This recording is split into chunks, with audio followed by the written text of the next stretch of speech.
और आपके सामने हम पेश करने जा रहे हैं एक बहुत बड़ा खुलासा। खुलासा दरअसल एक ऐसे मामले का है जो कि उत्तराखंड से जुड़ा हुआ है। उत्तराखंड में एक नया पावर प्रोजेक्ट शुरू किया गया। कहा जा रहा था कि उत्तराखंड में बिजली पानी के जरिए उत्पन्न करने की बहुत क्षमता है और ऐसे में वहां पर रह रहे निवासियों को एक मौका दिया जाना चाहिए, जिसके जरिए उत्तराखंड सरकार 800 मेगावाट बिजली ऊर्जा करना चाहती थी।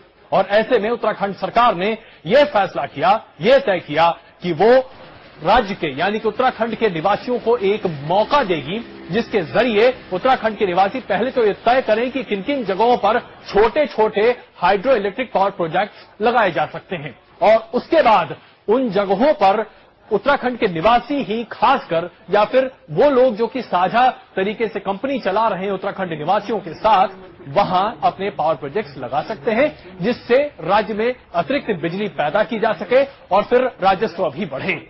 लेकिन इस पूरे मामले में ऐसा पता चल रहा है कि बहुत बड़ी धांधली के संकेत दिखाई दे रहे हैं। जिस तरीके से ये सारा गोरखधंधा हुआ है, इस पर आज पर्दाफाश करने जा रहा है आज तक। हम आपके सामने पेश करने जा रहे हैं किस तरीके से 800 मेगावाट हाइड्रो पावर प्रोजेक्ट को एक तरह से सरकार ने कैसे बंदरबाट किया अपने कुछ चहेतों के बीच।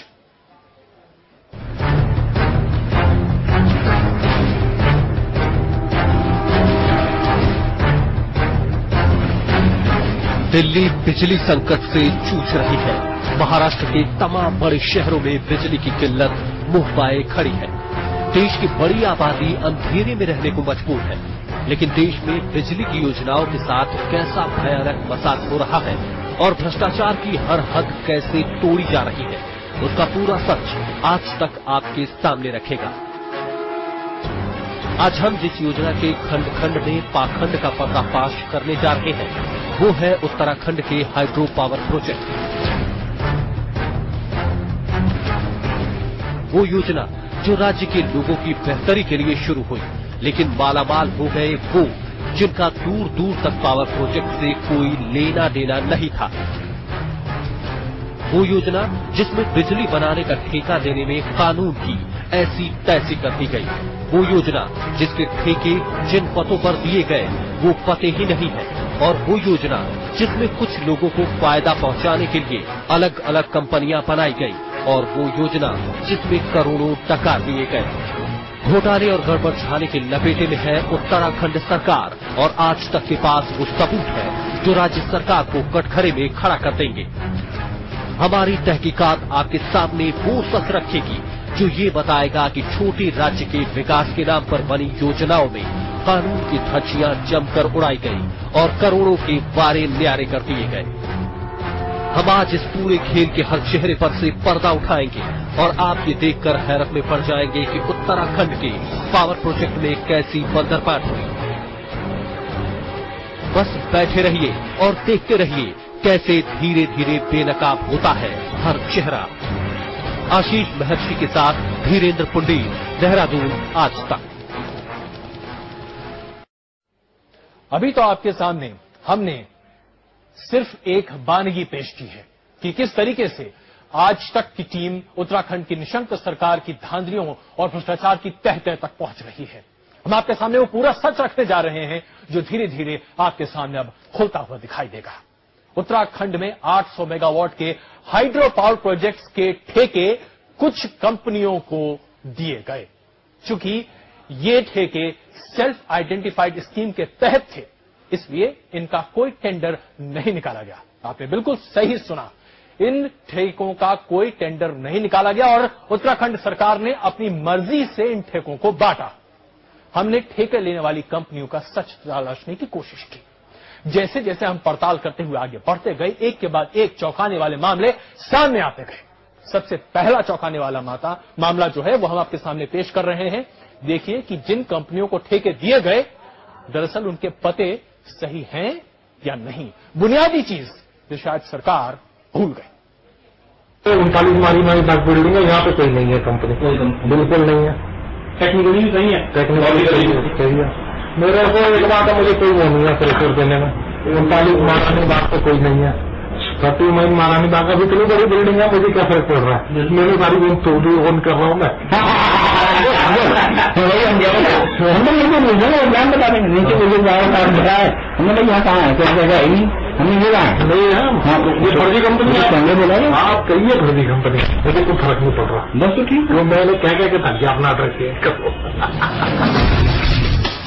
इन शब्दों को अभी आप शायद नहीं समझे, लेकिन ये आदमी जो कैमरे पर कह रहा है, अगर वो सच है तो फिर उत्तराखंड में 800 मेगावाट के सेल्फ आइडेंटिफाइड स्कीम का सच टहला देने वाला है। एक ऐसा सच जो इस बात का पर्दाफाश कर रहा है कि उत्तराखंड में गंगा जल से बिजली बनाने की आड़ में भ्रष्टाचार की गंगोत्री ही खोल दी गई। रविंद्र खंडूजा पेशे से चार्टर्ड अकाउंटेंट है और देहरादून के पौष इलाके में इनका दफ्तर है। पता जरा गौर से पढ़िएगा, क्योंकि थोड़ी ही देर बाद आपके सामने कुछ चौंकाने वाले मामले आने वाले हैं। उत्तराखंड ऊर्जा या देवप्रिया नहीं है, आप खंडूजा साहब के दफ्तर का पता है 39 महारानी बाग, GMS रोड, देहरादून। अब जरा उत्तराखंड सरकार के ऊर्जा मंत्रालय की साइट पर नजर डालिए। खंडूजा साहब के दफ्तर के पते वाली ही एक और कंपनी यहां आपको दिखेगी, और वो है देवभूमि एनर्जी जनरेशन प्राइवेट लिमिटेड। सच ये है कि ये कंपनी रविंद्र खंडूजा ने ही बनाई थी, लेकिन दिसंबर 2008 में उन्होंने इसे बेच दिया।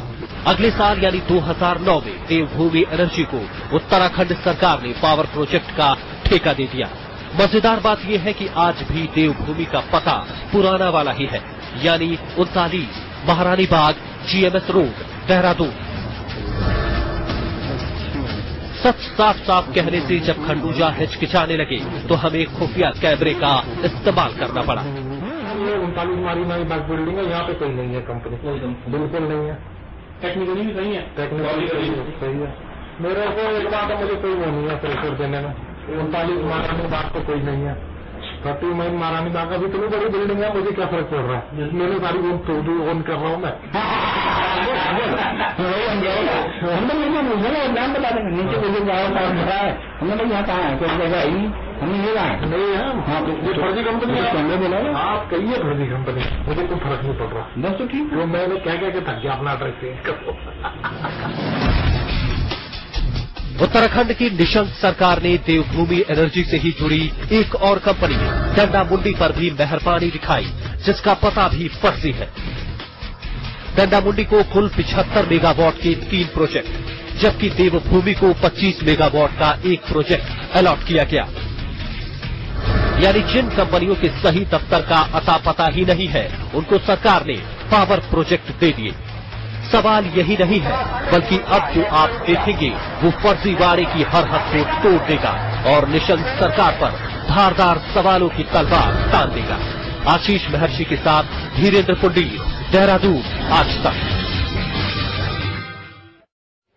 तो देखा आपने, अगर सरकार इस कंपनी को पावर प्रोजेक्ट देती है जिसका पता तक फर्जी है, तो क्या सरकार का यह दायित्व तो नहीं बनता कि कम से कम इतना तो पता कर लिया जाए कि आखिरकार जिन कंपनियों को ठेका दिया जा रहा है पावर प्रोजेक्ट लगाने का, वो कंपनियां अपनी जगह पर हैं या नहीं।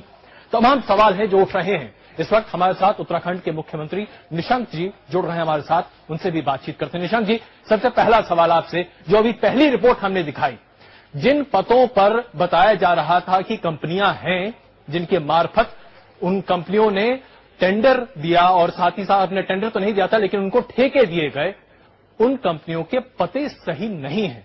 बताइए ऐसी कंपनियों को कैसे ठेके दिए गए? पहले तो मैं आपको ये बता दूं, आपका आवाज भी शायद इधर से कम आ रही है जी, कि ये जिस पावर प्रोजेक्ट की इतने लंबे समय से ये आप बात कर रहे हैं जी, ये पावर प्रोजेक्ट अभी तक किसी को आवंटित है ही नहीं। मुझे घोर आश्चर्य हो रहा है कि इन पावर प्रोजेक्टों के बारे में जो अभी तक प्रक्रिया से होकर गुजर रहे हैं और जिसका अभी तक आवंटन हुआ ही नहीं है, उन पावर प्रोजेक्टों के बारे में कहा जा रहा है कि भारी अनियमितता है। पहली बात तो मैं ये कहना चाहता हूं, सबसे पहला काम, ये बहुत ही खराब बात है जब पावर प्रोजेक्ट अभी तक किसी को आवंटित नहीं है और अभी इंटरनेट में डाल करके हमने आपत्तियों को मंगाया है। अभी आपत्तियां, अंतिम आपत्तियां आएंगी, उनका निस्तारण होगा, उसके बाद उन कंपनियों के बारे में चर्चा होगी, फिर जब उनके साथ अंतिम MOU होगा तब जाकर के ये फाइनली बात होगी। मुझे इस बात का घोर आश्चर्य है कि इस पर यह कहा जा रहा है कि प्रोजेक्ट दे दिए गए, बहुत बड़ा घपला हो गया। चलिए निशंक जी, आपने निशंक जी जरा एक सेकंड जरा धीरज रखिए। हमारे संवाददाता जिसने इस पूरी रिपोर्ट पर अपनी तहकीकात, लंबी चौड़ी तहकीकात की है, वो भी हमारे साथ मौजूद है। धीरेन्द्र पुंडीर इस वक्त हमारे साथ हैं। धीरेन्द्र, निशंक जी का कहना है कि अभी तक किसी भी पावर प्रोजेक्ट को आवंटित किया ही नहीं गया है, सच्चाई क्या है? देखिए, निशंक जी को ये मालूम होगा कि 56 कंपनियां, यानी कुल वो 56 कंपनियां छांटी गई हैं, जो पूरे 661 लगभग 700 कंपनियां इन लोगों ने जिनके आवेदन आए थे, उनमें से इन्होंने 56 कंपनियां छांट कर बाकायदा उनको ये आवंटित किए गए की लिस्ट जारी की। वो लिस्ट है, वो लिस्ट इनके पास भी है, वो ऊर्जा मंत्रालय ने दी हुई लिस्ट है। उसमें 56 कंपनियों की लिस्ट है, जिसमें अलग अलग है, जिसमें से ये 5 से 25 मेगावाट वाले प्रोजेक्ट्स हैं, जिनको बाकायदा कंपनीज को उनके सामने उनके नाम और उस एरिया का, जिस एरिया का उन्होंने हेड बताया, ये सेल्फ आइडेंटिफाइड स्कीम है अजय, जिसमें साफ तौर पे उन्होंने ये बताया है कि इस एरिया का हमने आवंटन किया है। ये नेट पर है, जो मुख्यमंत्री जी कह रहे हैं कि आपत्तियां आवेदित की जाएंगी, ये सब उनको आवंटन के बाद है। अब ये किस तरह से आपत्तियां मंगाएंगे, जबकि इन्होंने ये तय कर लिया कि ये इसी जो एक नदी है उसके इस हिस्से में, इस हेड पर इस कंपनी को ये प्रोजेक्ट अलॉट किया गया है, ये साफ तौर पर लिखा गया है। जी वीरेंद्र, आप कहते हैं कि ये सारी जानकारी वेबसाइट पर उपलब्ध है। कौन सी वेबसाइट है जो कि उत्तराखंड सरकार की वेबसाइट है जिस पर ये जानकारी उपलब्ध है, ताकि मुख्यमंत्री जी भी जरा उस वेबसाइट को खोलकर देख लें? देखिए, उत्तराखंड जल ऊर्जा निगम की जो कंपनी UJNL की जो अपनी साइट है, जो सरकारी साइट है, इनके मुख्यमंत्री के सचिव खुद जो इस समय PMO में आए हैं शत्रुघ्न सिंह, उनके समय की ये पूरी प्रक्रिया है, ये पूरी नेट पर है, वो जाकर अपने आप चेक कर सकते हैं। वहीं से हमने ये सब कागज लिए हैं, जो 56 जो पूरी कंपनीज हैं, इनको ये मालूम नहीं है।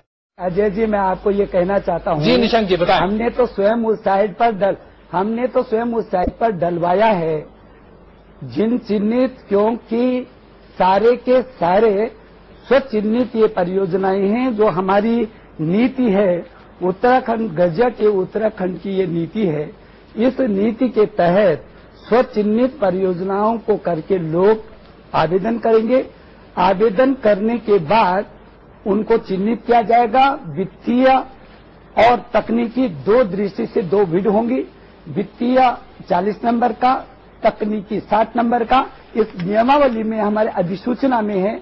और जब उन दोनों को कोई पास कर देगा, उसके बाद वो पहली कमेटी में जाएगा MD की, दूसरी कमेटी जाएगी अपर सचिव की, उसके साथ भी 10-10 लोग हैं, और अंतिम कमेटी में जाएगा एम्पावर्ड कमेटी। एम्पावर्ड कमेटी में जब पास हो जाएगा, फिर हम उसको साइट में डालेंगे। आपत्तियां हमने मंगाई हैं, इसमें किसी को कोई आपत्ति है, क्योंकि बाकायदा इस नियमावली के तहत आप जो तमाम दलीलें दे रहे हैं किया। जी निशंक जी, देखिए सबसे बड़ी बात यहाँ पर ये होती है कि जो बातें आप कह रहे हैं कि जो तमाम प्रक्रिया है, अगर उससे पहले ही आप वेबसाइट पर चीजें डाल देते हैं। नहीं है जी 1 मेगावाट भी बिजली अभी तक हमारी आवंटित नहीं है। ये बता दें कि 1 मेगावाट बिजली के साथ भी MOU हुआ है। आवंटित कब करते हैं? जब MOU होता है। अभी हमारे आपत्तियां मंगाई गई हैं, आपत्तियों का अंतिम निस्तारण होगा। उसके बाद उन कंपनियों को, जो आप कह रहे हैं कि फर्जी एड्रेस है, ये एड्रेस है, उसके बाद इसके जब उसके साथ अनुबंध होगा, जब हम MOU करेंगे सरकार के साथ और उस कंपनी के साथ, उसके बाद की प्रक्रिया है ये सारी कुछ। अभी तो प्रारंभिक निशंक जी होकर के मैं आपको जरा बीच में यहाँ पर रोक रहा हूँ। दरअसल देखिए, मसला यहाँ पर यह है, जैसा कि अभी धीरेन्द्र बता रहे थे, 56 कंपनियों की लिस्ट है जो कि वेबसाइट पर है। उन कंपनियों के सारे डिटेल्स लिखे हुए हैं, किस किस हिस्से में उन्हें पावर प्रोजेक्ट लगाने की अनुमति दी जा रही है। आवंटित शब्द का इस्तेमाल किया गया है, ये जानकारी भी वहां पर उपलब्ध है। चलिए हम एक और रिपोर्ट आपके सामने पहले पेश करते हैं, क्योंकि आप हमारे साथ अभी हैं और हम बातचीत लगातार जारी रखेंगे। हम अपने सामने ये रिपोर्ट पेश कर रहे हैं कि आज तक की टीम जब उत्तराखंड की एक और पहलू पर जांचने के लिए आगे पहुंची तो हमने सोचा कि हम जरा पता लगाएं कि आखिरकार देहरादून से लेकर चंडीगढ़ और दिल्ली तक इसके तार कैसे फैले हुए हैं। एक बड़ा सवाल यहां पर यह उठता है जिसमें हमने ये देखा कि कई ऐसी कंपनियां हैं, इन्हीं पावर प्रोजेक्ट्स में सरकार ने नीलाम अगर होती तो कई राजस्व, अगर इसे आप नीलाम करते तो बहुत बड़े पैमाने पर राजस्व आप इकट्ठा कर सकते थे। कानूनन ये होना चाहिए था जैसा कि आपके उसमें लिखा हुआ है कि एक कंपनी या एक आदमी को 25 मेगावाट से ज्यादा का पावर प्रोजेक्ट नहीं दिया जाएगा और 3 से ज्यादा संख्या में ये पावर प्रोजेक्ट नहीं दी जा सकती, लेकिन ऐसा हुआ नहीं। हम आपके सामने अब कुछ और दिखाने जा रहे हैं। चंडीगढ़ में हमारे संवाददाताओं ने क्या पाया, जरा आप खुद अभी टीवी देख भी रहे होंगे, आप भी देख लीजिए और हमारे दर्शक भी देखेंगे।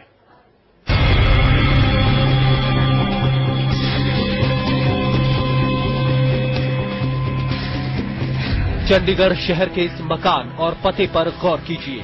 मकान नंबर 1108, सेक्टर 19B, चंडीगढ़। जी हां, यही पता है कुर्मी एनर्जी प्राइवेट लिमिटेड का। वो कंपनी जिसको उत्तराखंड सरकार ने कंपनी के ट्रैक रिकॉर्ड और मजबूत माली हालत के आधार पर 25-25 मेगावाट के 2 हाइड्रो पावर प्रोजेक्ट अलॉट किए हैं। लेकिन सच जानते हैं क्या है? सच ये है कि यहाँ एक परिवार रहता है और किसी भी कंपनी का कोई दफ्तर यहाँ नहीं है। कुर्मी एनर्जी का दफ्तर है? नहीं,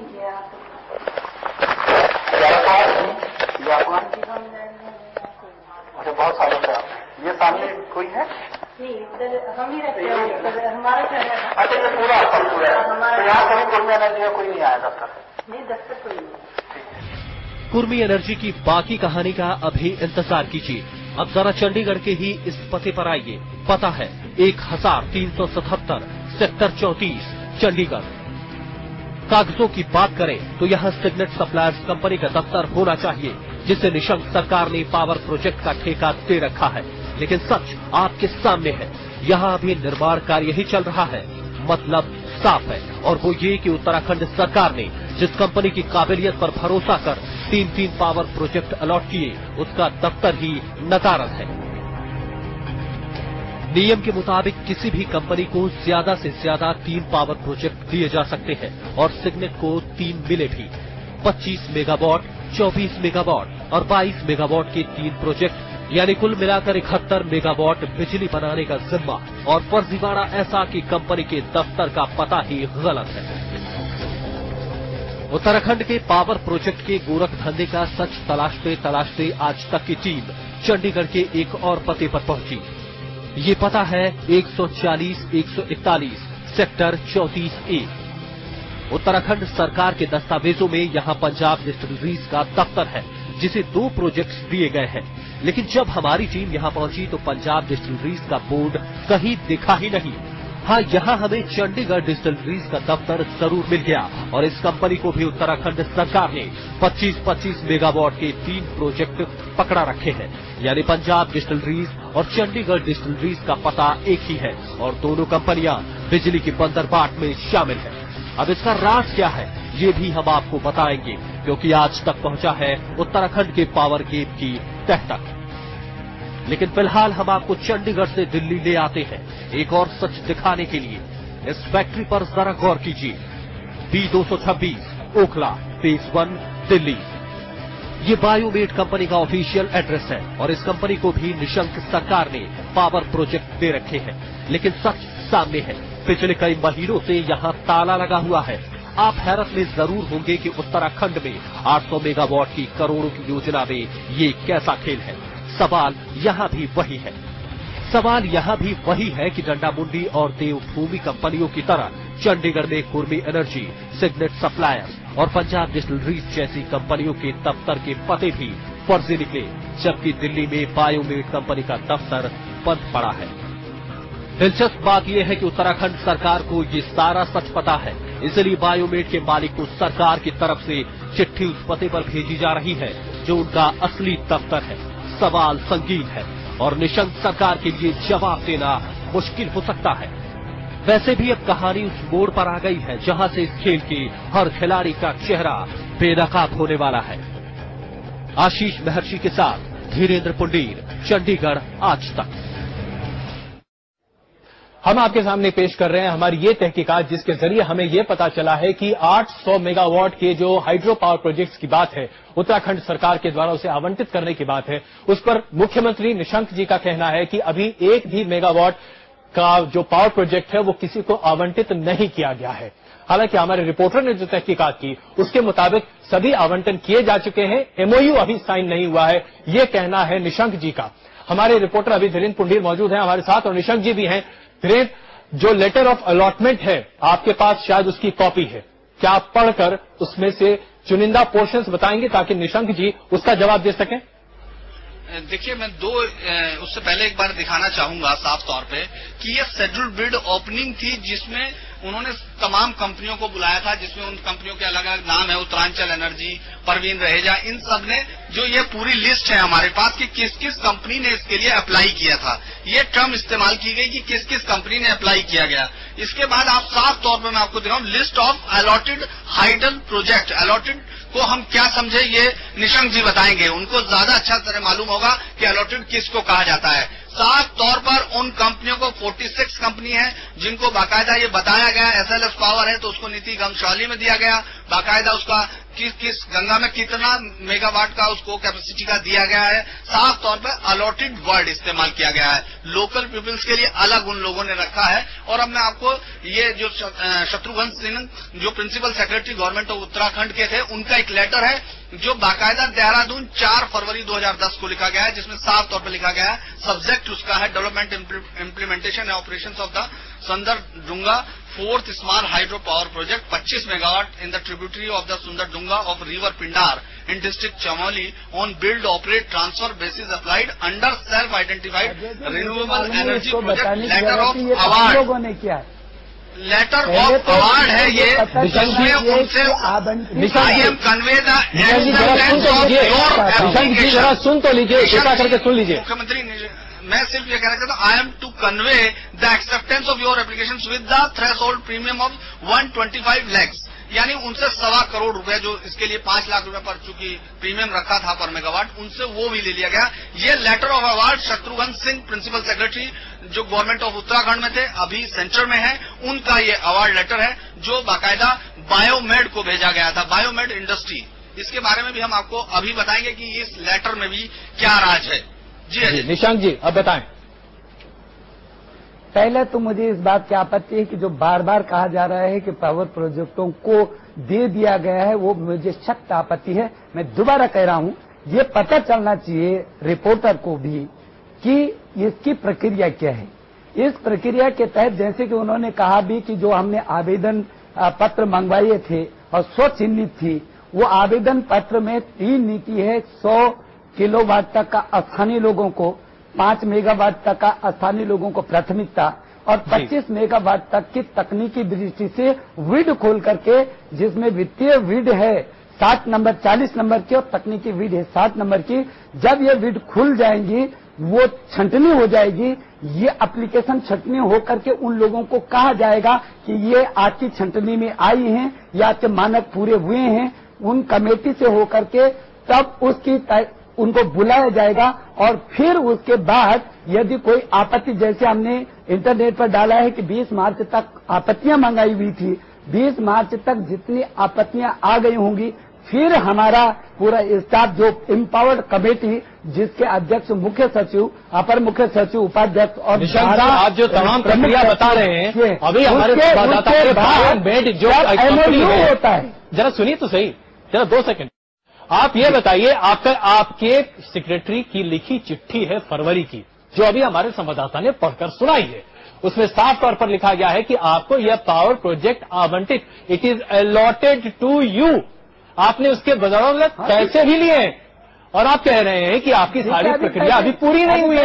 ये बात समझ में नहीं आती। पैसे तो नहीं, आप इस प्रक्रिया को होकर, मैं फिर कहना चाहता हूं कि आपको यह देखना चाहिए था कि हमारी प्रक्रिया क्या है। हमने उसको आवंटित करने के बाद जब अंतिम आपत्तियां आ जाएंगी, उनका निस्तारण होगा। अब जरा तैयारी, एक सेकंड रुकिए निशंक जी, आपत्ति होगी, जरा एक सेकंड रुकिए। आपने कहा कि आवंटित अभी तक एक भी नहीं हुई है, आज तक पर ही आपने कहा कि एक भी पावर प्रोजेक्ट आवंटित। सुनिए जरा प्लीज जरा सुनिए। अब आप कह रहे हैं कि आवंटित करने के बाद आप शिकायत मंगाएंगे, ये कौन सी प्रक्रिया है? आवंटित करने से पहले शिकायत मंगाई जाती है या शिकायत आवंटित करने के बाद शिकायत मंगाई जाती है? उनको उनके बारे आवंटित होने का माने जब एमओयू होता है तो आवंटित होता है। ना देखिए शर्त है, सुनिए इसमें जरा कहीं ना कहीं घालमेल है। आप पहले चिट्ठी लिखकर कहते हैं, अभी आपने आज तक पर ही कहा, दूसरी निशंक जी अभी आज तक पर ही आपने कहा कि 1 मेगावाट बिजली प्रोजेक्ट को आपने किसी को आवंटित नहीं किया। अभी आप कह रहे हैं कि आवंटित कर आप आपत्तियां मंगा रहे हैं।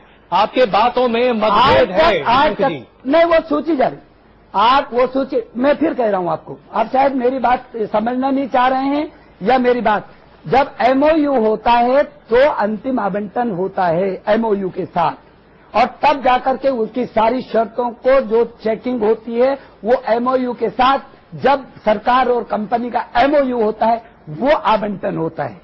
मैं ये कह रहा हूं अलॉटमेंट दे चुके हैं आप जरा ये बताइए, मैं आपसे कोई सामान खरीदने पहुंचा हूं और उसके बाद मैंने आपसे कहा कि ठीक है ये सामान मैं आपको बेचने को तैयार हूं, और उसको आप क्या कहेंगे? मैं पैसे दे दूं, लेकिन उसके बाद आप उसको क्या कहेंगे कि नहीं आप पैसे वापस ले जाओ? नहीं पैसा नहीं, पैसा नहीं, ये तो सरासर उल्टी बात बता रहे हैं। अजय जी फिर आप उस बात को वो कर रहे हैं जी। पैसा तब जमा करेगा जब एमओयू होगा, एक, और दूसरी बात ये कि इन चिन्हित जो आप चर्चा कर रहे हैं हमने तय कर दिया कि ये आपके लिए किया गया है, और हम ये कह रहे हैं कि ये आपके लिए किया गया है क्योंकि आप मानकों में आ रहे हैं, लेकिन अंतिम आवंटन तब होगा जब अंतिम आपत्तियों का निस्तारण होगा, तब एमओयू होगा। जी तब वो एमओयू होने के बाद अपनी बात से जरा पलटे हैं कंपनी को प्रोग्राम इस कार्यक्रम दूसरी बात आपने कही कि अभी तक एक भी आवंटन नहीं हुआ है। अभी आप कह रहे हैं कोई आवंटन जरूर हुआ है, एक मेगावाट भी नहीं। चलिए इंतजार करेंगे, अभी तक नहीं है। चलिए एक और रिपोर्ट हम आपके सामने पेश करते हैं, आप जरा इसको भी देखिए, क्योंकि हम चाहते हैं, देखिए हम ये नहीं कह रहे, एक बात मैं आपको बिल्कुल स्पष्ट कर दूं, हम ये नहीं कह रहे कि यहां कहीं कोई पैसे की धांधली हुई है। हम ये कहना चाह रहे हैं कि जो कानून बनाए गए हैं उन कानून का पालन शायद उचित तरीके से नहीं हुआ, और इसको उजागर हम कर रहे हैं, हमारी रिपोर्ट ये उजागर कर रही है। अगर आप इस बात को मानकर संशोधन करते हैं तो हमारा मकसद बिल्कुल स्पष्ट रूप से साफ हो जाता है। आइए आपके सामने एक और सच्चाई पेश करते हैं। सच्चाई ये है कि आपके नियमों के हिसाब से ये बताया गया था कि एक शख्स को 25 मेगावाट के 3 पावर प्रोजेक्ट ही दिए जा सकते हैं, लेकिन ऐसे कई लोग हैं जिनको 25 मेगावाट के 3 पावर प्रोजेक्ट से ज्यादा दिए गए। ऐसा लगता है कि इसमें कहीं ना कहीं मेहरबानी करने की कोशिश की गई है। इन लोगों का चेहरा क्या है, कौन है ये लोग, ये हम आपके सामने पेश करते हैं। और निशंक जी देखिए आप इसके खिलाफ क्या कार्रवाई कर सकते हैं। उत्तराखंड सरकार के पावर प्रोजेक्ट में मलाई जिन लोगों ने काटी उनमें सबसे आगे है ये चेहरा। नाम है अमित कुमार मोदी, और ये शख्स उन ज्यादातर कंपनियों में डायरेक्टर है जिन्हें निशंक सरकार ने पावर प्रोजेक्ट दिए हैं। जरा नाम सुनिए, Chandigarh distilleries 75 megawatt, Punjab distilleries 26.6 megawatt, aqua power project 25 megawatt, signet suppliers 71 megawatt, Kapil Mohan and associate 15 megawatt, Kurmi energy private limited 50 megawatt और top 10 software private limited 10 megawatt. इन तमाम कंपनियों को कुल मिलाकर 272 मेगावाट बिजली बनाने के प्रोजेक्ट उत्तराखंड सरकार ने दिए। मतलब साफ है कि अलग अलग कंपनियों के नाम पर अमित मोदी को कुल पावर प्रोजेक्ट का करीब 35% हिस्सा दे दिया गया। मजेदार बात यह है कि कई कंपनियों में अमित मोदी प्रोजेक्ट के अलॉटमेंट के एन पहले डायरेक्टर बने। कंपनी अफेयर्स मंत्रालय की आधिकारिक जानकारी के मुताबिक अमित मोदी 40 कंपनियों में डायरेक्टर, एडिशनल डायरेक्टर या फिर मैनेजिंग डायरेक्टर हैं। अमित मोदी से मिलने के लिए जब हमारी टीम चंडीगढ़ डिस्टिलरीज के ऑफिस पहुंची तो हमारी मुलाकात चंडीगढ़ डिस्टिलरीज के ही एक और डायरेक्टर हरजिंदर सिंह से हुई। जब हमने हरजिंदर सिंह से ये पूछना शुरू किया कि उत्तराखंड के पावर प्रोजेक्ट का ठेका कानून ताक पर रखकर उन्हें कैसे मिला, तो वो किस हद पर उतर आए, इसको आप देखिए।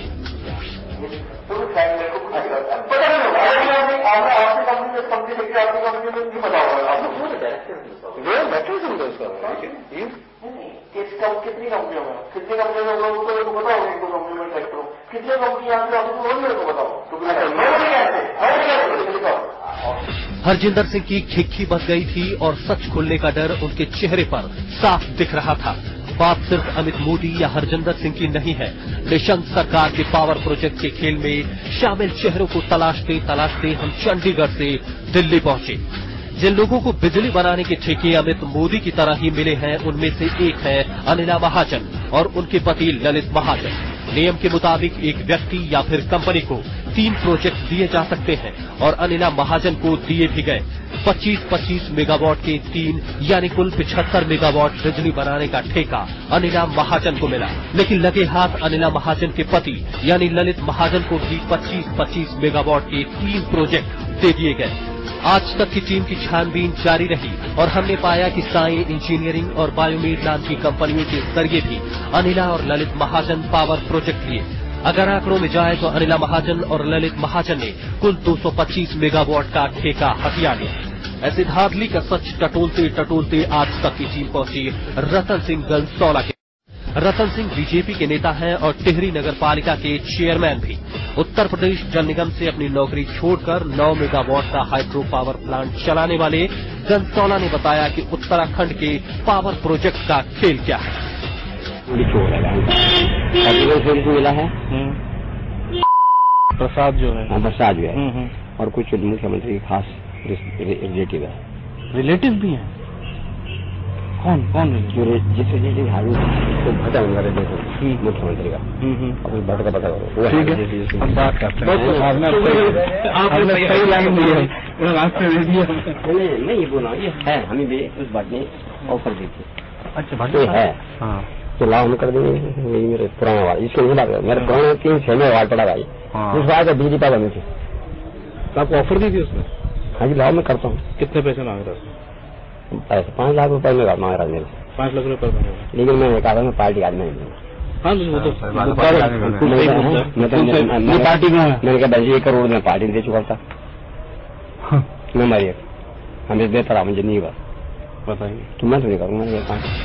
उत्तराखंड में बिजली की बंदरबाट में की पड़ताल आगे बढ़ती रही और चेहरों को बेनकाब करने की कोशिश में हमने रिसेंट ऑटोमोबाइल का सच खंगालना शुरू किया। दिल्ली की रिसेंट ऑटोमोबाइल को 25 मेगावाट का एक प्रोजेक्ट मिला है, जबकि एक और कंपनी रिजेंट एनर्जी ने कुल 61 मेगावाट के 3 प्रोजेक्ट हथियाए हैं।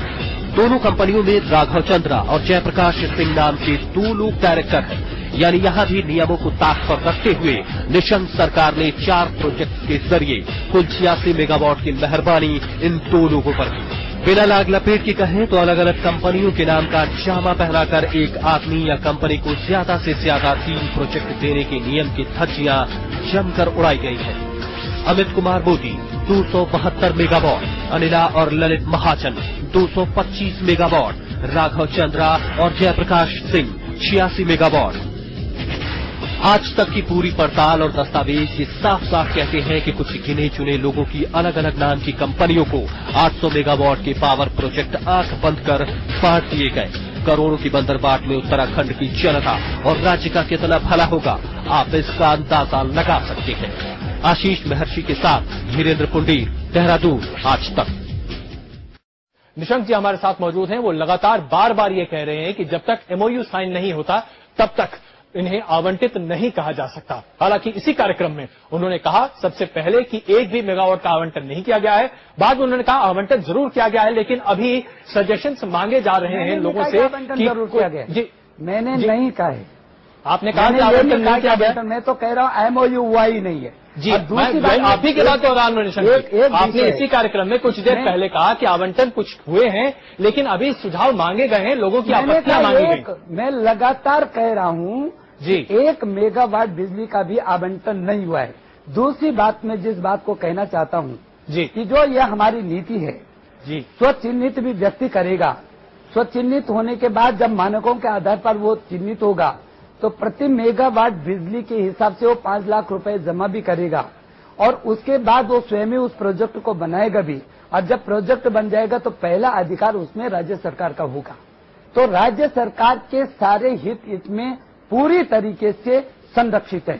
नंबर 2, मैं ये कहना चाहता हूं कि जो आप कह रहे हैं कि एक आदमी को कई किया, हमारी नीति है, यदि संवाददाता ने इस नीति को पढ़ लिया होता तो शायद वो इस तरीके से नहीं करते।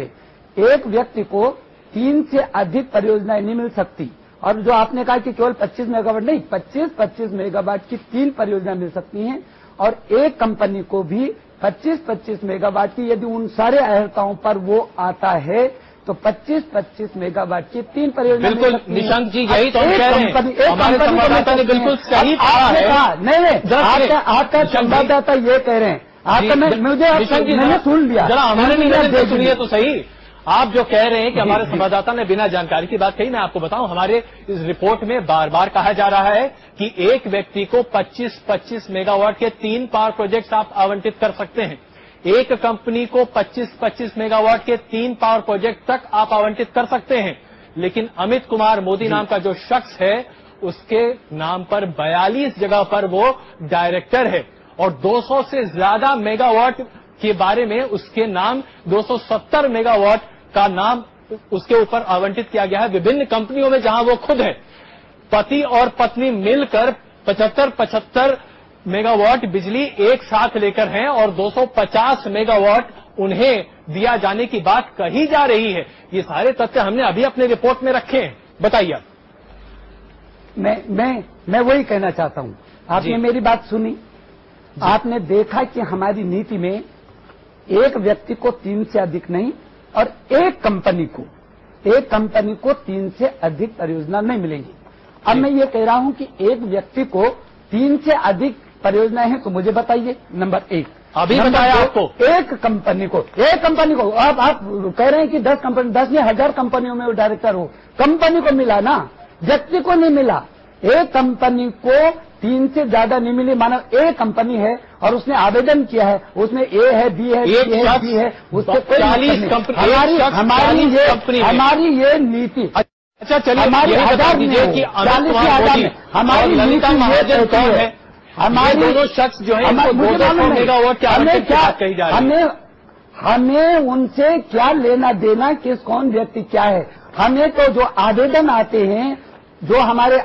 आते हैं, उन पे जो चर्चा करते हैं, हमारी नीति है कि किसी एक व्यक्ति को 3 से अधिक नहीं मिले, और यदि कोई कंपनी है, कोई ए नाम की है या बी की है या सी की है, तो उसको भी 3 परियोजनाओं से अधिक न मिले। अब यदि वो 2, 3, 4, 8, 10 कंपनी है, और कंपनी में कौन डायरेक्टर है कौन डायरेक्टर नहीं है, इससे हमको क्या लेना देना? हमारी नीति कहती है आप ये बात कर रहे हैं को आपके बुनियादी नियम का उल्लंघन है ये। अगर आप ये कहते हैं कि एक कंपनी में कौन डायरेक्टर है और ये हमारी नीति है। अगर आपका निशंक जी, बहुत छोटे स्तर की बात करता हूं, अगर ये नियम बना दिया जाए कि दिल्ली में एक शख्स को एक बार मकान मिलेगा, और अगर एक पति और पत्नी दोनों अपने अपने नाम पर दिल्ली में मकान खरीद लें, इसे आप नियम का पालन करना कहेंगे, या फिर ये कहेंगे कि ये गोरखधंधा? वो उनकी नीति होगी। हमने तो जो नीति बनाई है, सिर्फ आपको एग्जाम्पल दे रहा हूं, और यही आपने किया। आप कह रहे हैं कि एक शख्स अगर 15 कंपनी का डायरेक्टर है, यदि वो सुनिए अजय जी, यदि वो कंपनी के हिसाब से उन मानकों के अंदर आ रहा है, और उन मानकों के अंदर आ रहा है, और उसको हमने आवंटन नहीं किया या उसमें उसकी एप्लीकेशन को नहीं वो किया, तो कल कोर्ट में जाएगा हमारी नीति के खिलाफ। क्या आपने कंपनी कहा था? एक कंपनी को 3 से अधिक नहीं मिल सकती है, उसी आधार पर एक कंपनी को 3 से अधिक किसी कीमत का नहीं है। मैं चुनौती दे रहा हूं बात को।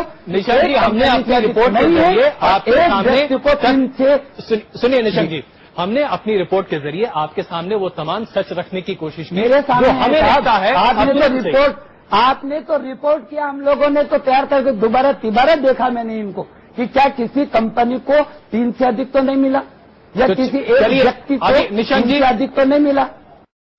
हम आपके सामने पेश कर रहे हैं आज तक का वो खुलासा, जिसके जरिए हम ये बताना चाह रहे हैं कि कैसे उत्तराखंड में 800 मेगावाट बिजली के हाइड्रो प्रोजेक्ट्स में किस तरीके से धांधली की बात सामने आई है। निशंक जी लगातार हमारे साथ बने हुए हैं, कह रहे हैं कि अभी तक एमओयू साइन नहीं हुआ है। उन्होंने अपनी बात पल पल रखी, बदलते गए। हमने शत्रुघ्न सिंह जो सेक्रेटरी हैं, उनकी चिट्ठी भी, लेटर ऑफ अवार्ड, वो भी पढ़कर सुनाया।